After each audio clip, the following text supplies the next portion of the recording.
So 1 3/4, we're going to do our snowflake. It's the Snowflake 4. And I'm going to hit cut.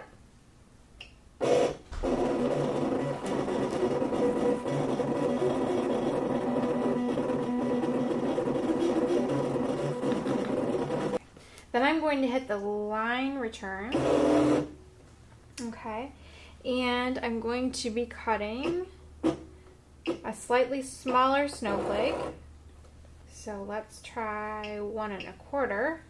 And we're going to cut the same snowflake. So I'm going to hit the repeat last button and press cut.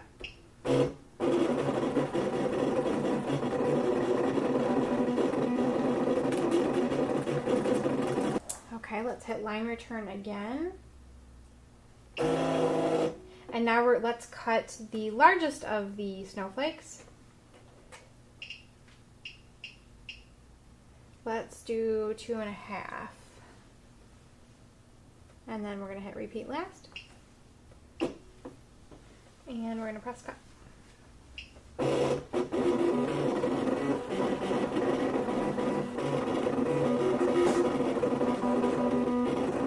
Okay, so let's unload our mat. And we've got our stencil cut out here. A little difficult to see probably, but you can see my stencil is right here. Now, if I was using Design Studio, the other great thing about it is that I would be able to rotate these and really make them look a little bit more customized. And this is the one that I did with Design Studio. So you just have a little bit more freedom to really make the shapes your own, even though they're coming from a cartridge that everybody else has. All right, so we're ready to start putting our snowflakes on. And here is what we're going to be doing right here, this little snowflake right down the edge. And I have 3 snowflakes all cut out from my Cricut stencil material. And we're going to be doing a really cute technique, paint technique. And I'm just going to, once I get the first snowflakes put on, I'll just pull my stencil off the burlap and then reposition my stencil down, which is great. Then you don't have to do a whole layout of snowflakes. You can kind of determine them as you go. You could also do a stencil of 3 separate snowflakes and place them on the mat if you want to. That gets a little tricky. You just have to make sure that you're letting all of your other snowflakes dry before you go to the next step. Okay. So I'm just going to put my snowflakes down right near the edge here. And you want to make sure that you've got a craft mat underneath because you're going to be applying the craft paint, and the burlap is very loose so that the paint would go through there if you didn't have something underneath. Okay. So I'm just going to start applying my craft paint.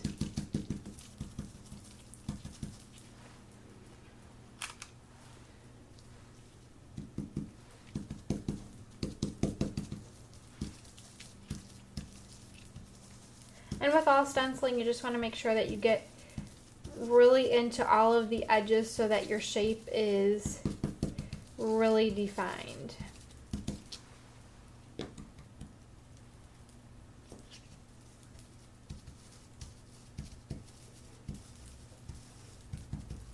And what's great about this Cricut stencil material is that it is sticky on the back so that it really adheres and there's not a lot of bleeding that goes underneath. You do need to make sure that you don't have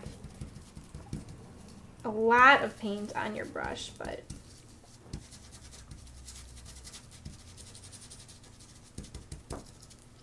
okay, so my snowflakes are all filled in and I can peel this back. And there are my beautifully stenciled snowflakes. And then I'm just going to go ahead and stick these down again. Now you can always put your stencil down and only fill in 2 of the snowflakes if you want to, and not put paint in that one. And that kind of gives you a little bit more of a customized look when you're doing a project like this. Instead of that cookie cutter stencil, stencil, stencil, it's a little bit more artsy. Now, of course, from putting this on and off your burlap so many times, you probably will, after a few times, lose that sticky back. So you will either have to just be a little bit more careful when you're applying your paint, or you could always cut out a couple of the same stencil, and then you would have it for when you need that next round.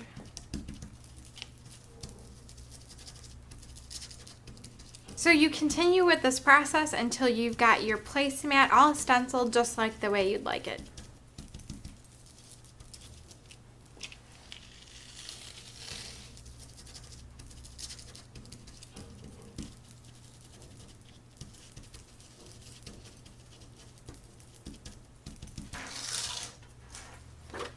So your placemats are all stenciled and ready for your holiday dining room table. We are doing a series of videos that are holiday inspired, and we show you how to do the complete layout for a holiday table. You can find those at customcrops.com or on our YouTube page.